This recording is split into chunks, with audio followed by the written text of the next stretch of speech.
तो जोहार के सनाम को तो आर मिट्टे नवा वीडियो ते सगुन दारामे पे तबो तो तेहेन दो उनका खास तो ओका सेट हो बइन सेन बड़ा हकना ओड़ा रगिन ताहे कना तो नवा वीडियो दो खाली आपे को बड़ा हचो लगे तेगे हइन बनाएआ तो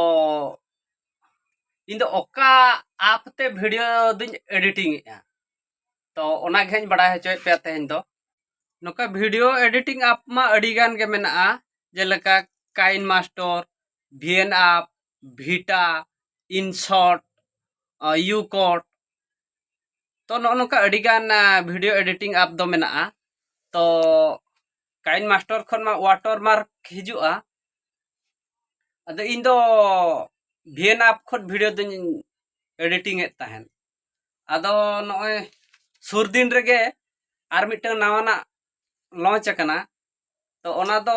यूट्यूब कंपनी के लॉन्च का आए तो ओना ता दो हुयुग कना यूट्यूब क्रिएट ओना दो वीडियो एडिटिंग बखरा के लॉन्च का आए अदो तेन खन दो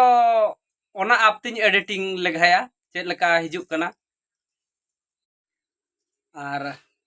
एटागा आप करे खन दो ने म्यूजिक को बजाएत खान दो कॉपीराइट हिजुग कना अदो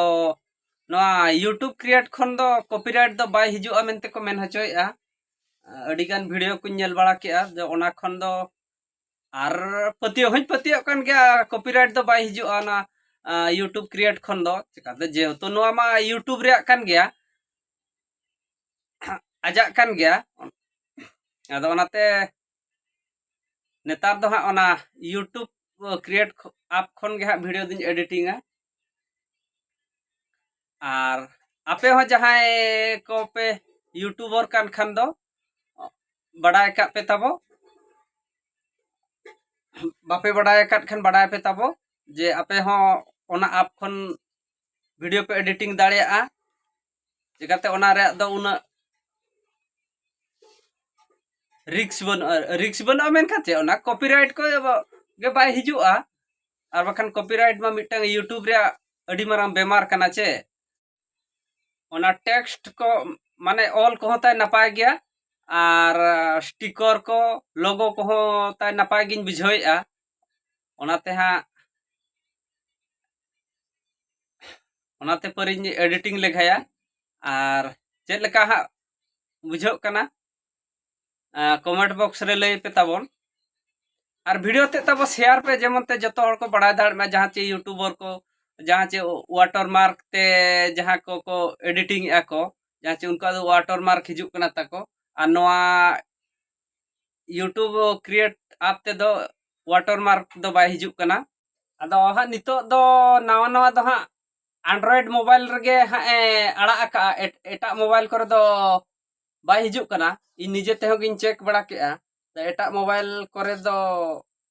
बाय हिजुक कना अदो इᱧᱟ दो एंड्रॉइड मोबाइल कना दो तኝ हेज एना और प्ले स्टोर खन गे नपाय तेगे डाउनलोड कना डाउनलोड इन और ओंडे खन ओना व्यवहार लगित खन दो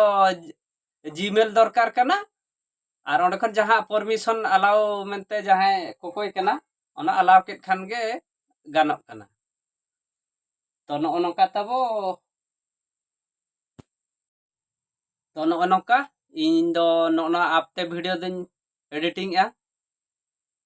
तो तेहना वीडियो दो नोडे गे बो बंदा और जस्ती दो तेन दो कहां बइन सेन बड़ा हकना आबन बड़ा गे इनमा मेरम गुपी कोड़ा करेन तो मेरम गे कइन गुपी बड़ा गे ñok के को गोटा सिन दो अच्छा मा तेन दो नोडे गे बो तायन कना।